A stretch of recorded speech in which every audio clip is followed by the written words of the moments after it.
Good morning, class 6th. Okay, now we will do our next concept of this exercise, which is area. Okay, हमें exercise 10.2 नहीं करनी है. We will directly do 10.3 exercise, which is basically focused on area. 10.2 exercise actually curved figures के areas निकालने का है, but these kind of exercises हम नहीं करेंगे बिकॉज इसका उसमें कोई यूजेबल नहीं है बेसिकली मैथमेटिक्स में. द मेन कॉन्सेप्ट जो पैरामीटर के बाद आता है वो आता है एरिया. तो हम एरिया पे थोड़ा कॉन्सेंट्रेट करेंगे. ओके, लास्ट ईयर हमने पेरीमीटर के साथ एरिया भी हमने पढ़ा था फॉर द रेगुलर फिगर्स. तो आज हम एरिया का एक थोड़ा सा रिविजन कर लेते हैं कि एरिया एक्चुअली निकाला कैसे जाता है. तो किसी भी शेप का, जैसे कि रेक्टेंगुलर शेप है या स्क्वायर शेप है, अगर इसका एरिया निकालना हो तो कैसे निकालेंगे. एरिया निकालने के लिए हमें लेंथ और ब्रेथ चाहिए होती है, दो चीज़ें. ठीक है, हमें लेंथ और ब्रेथ चाहिए होती है. पेरीमीटर में हम क्या करते हैं, हम इन चारों लेंथ और ब्रेथ को प्लस करते हैं. एरिया में हम क्या करेंगे, हम लेंथ और ब्रेथ को मल्टीप्लाई करेंगे. पेरीमीटर होता है ये जो फेंस, जो कोने से कोने की डिस्टेंस, ये होता है पेरीमीटर.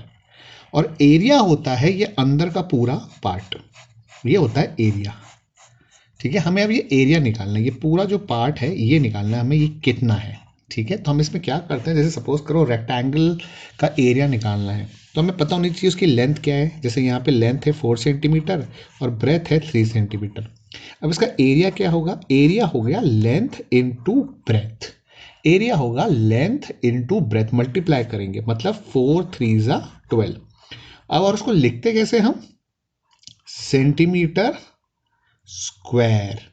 सेंटीमीटर स्क्वायर लिखते हैं इसको हम. ठीक है, ये आप याद रखना, एरिया हमेशा ऊपर सेंटीमीटर के ऊपर 2 लिखा जाएगा, स्क्वायर. ठीक है, मतलब 12 सेंटीमीटर स्क्वायर. 12 सेंटीमीटर स्क्वायर का लिटरल मीनिंग हुआ कि 1 सेंटीमीटर बाय 1 सेंटीमीटर का ये ब्लॉक, ऐसे 12 ब्लॉक इसके अंदर आएंगे. तो ये होता है 12 सेंटीमीटर स्क्वायर. ठीक है, सपोज करो स्क्वायर का हमको निकालना हो एरिया और हमें एक साइड दी हुई हो. स्क्वायर में सिर्फ एक साइड दी होगी मोस्ट ऑफ द टाइम, क्योंकि स्क्वायर की एक प्रॉपर्टी क्या होती है, इसकी सारी साइड सेम होती हैं. तो अगर ये 3 सेंटीमीटर है तो ये भी 3 सेंटीमीटर होगा, राइट. तो हमें लेंथ पता है 3 सेंटीमीटर, हमें ब्रेथ पता चल गई 3 सेंटीमीटर. तो हम क्या करेंगे, दोनों को मल्टीप्लाई करेंगे, है ना. लेंथ इंटू ब्रेथ को मल्टीप्लाई करते हैं एरिया निकालने के लिए, तो that will be 3 into 3, that is equal to 9 centimetre square. ये ऊपर यूनिट लगाना बहुत ज़रूरी है, ये नहीं लगेगी मार्क्स कट हो जाएंगे. 9 सेंटीमीटर एरिया नहीं होता, 9 सेंटीमीटर स्क्वायर एरिया होता है, 12 सेंटीमीटर स्क्वायर एरिया होता है. ओके, अब इस एक्सरसाइज में एक और तरीके का क्वेश्चन आता है विच इज़ बेसिकली उल्टा, जिसमें आपको एरिया दिया हुआ है, एक चीज़ और दी होगी लेंथ, तो आपसे ब्रेथ पूछी जाएगी. और अगर एरिया दिया हुआ है और ब्रेथ दी हुई है तो आपसे लेंथ पूछी जाएगी. ठीक है, हमें पता है एरिया क्या होता है, length into breadth is equal to area. तो अगर ब्रेथ निकालनी हो तो हम क्या करेंगे, एरिया में से अगर लेंथ को डिवाइड करेंगे तो ब्रेथ आएगी, या एरिया में से ब्रेथ को डिवाइड करेंगे तो लेंथ आएगी. करके देखते हैं. जैसे कि इसका एरिया सपोज करो 20 सेंटीमीटर स्क्वायर है, आपको लेंथ दी हुई है 8 सेंटीमीटर. अब आपको ये बतानी है ब्रेथ. तो हमको एरिया पता है क्या होता है, इन दोनों को मल्टीप्लाई करते हैं तो ये आता है. तो 8 में मैं क्या मल्टीप्लाई करूं कि 24 आए. टेबल्स में अगर देखें तो 8 3 ज़ा 24, लेकिन ये 3 कैसे आया, ये 3 ऐसे आया कि हमने एरिया में से लेंथ को डिवाइड कर दिया. ब्रेथ कैसे निकलेगी, जो भी एरिया है उसको हम डिवाइड कर देंगे, जो भी हमें पता है, हमें लेंथ पता है तो लेंथ से डिवाइड कर देंगे तो ब्रेथ आ जाएगी. या फिर एरिया को अगर ब्रेथ से डिवाइड कर दें तो लेंथ आ जाएगी.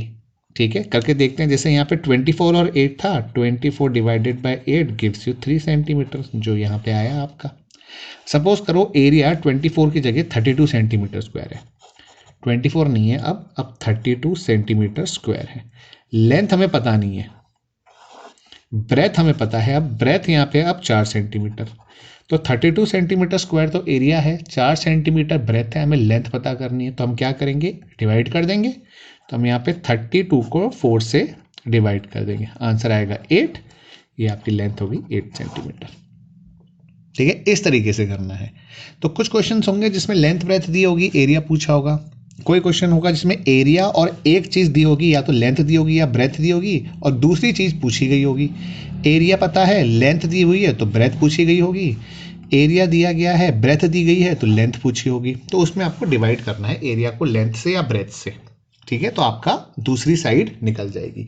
अब इसी बेस पे एक्सरसाइज 10.3 में कुछ क्वेश्चंस हैं, वो मैं आपको थोड़ा सा बताता हूँ कि एग्जैक्टली ये होंगे कैसे। जैसे कि पहला क्वेश्चन तो बहुत ईजी है, find the area of the rectangle whose sides are. Sides पता है आपको, एरिया निकालना है रेक्टेंगल का, निकाल सकते हैं। Find the area of the sides of square who sides are. Square है, एक एक साइड दी हुई है, क्योंकि स्क्वायर की प्रॉपर्टी होती है कि इसकी सारी साइड्स इक्वल होती है, तो लेंथ भी यही है, ब्रेथ भी यही है, तो इससे आप निकाल सकते हो एरिया। अच्छा, the length and breadth of the 3 rectangles are given below. 3 rectangle की लेंथ और ब्रेथ दी हुई है, आपसे पूछा गया है which has the largest area, which has the smallest area. तीनों का एरिया निकालो और ये बताओ कि सबसे ज़्यादा किसका है और सबसे कम किसका है। सिंपल। क्वेश्चन नंबर 4 है, the area of the rectangular garden 50 metre long is 300 square metre, find the width of the garden. अब ये आपका सेकेंड टाइप का क्वेश्चन आ गया, एरिया दिया हुआ है, लेंथ दी हुई है, आपसे ब्रेथ पूछी है, ठीक है, कर सकते हैं इसको, अब पता है कैसे करना है इसको, तो आंसर निकाल सकते हैं। अच्छा, फिफ्थ क्वेश्चन है, what is the cost of tiling a rectangular plot of a land 500 metres long and 200 metres wide at the rate of 8 per 100 square metre, पर 100 स्क्वायर मीटर है।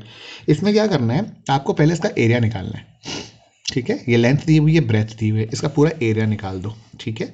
अब उस एरिया को इस रेट से टाइलिंग करनी है, पर 100 स्क्वायर मीटर का रेट है 8 रुपये, ठीक है, पर 100 स्क्वायर मीटर का रेट है 8 रुपये, तो उस हिसाब से आप निकालो कि टोटल कितने पैसे लगेंगे इस एरिया की टिलिंग करने में। ओके।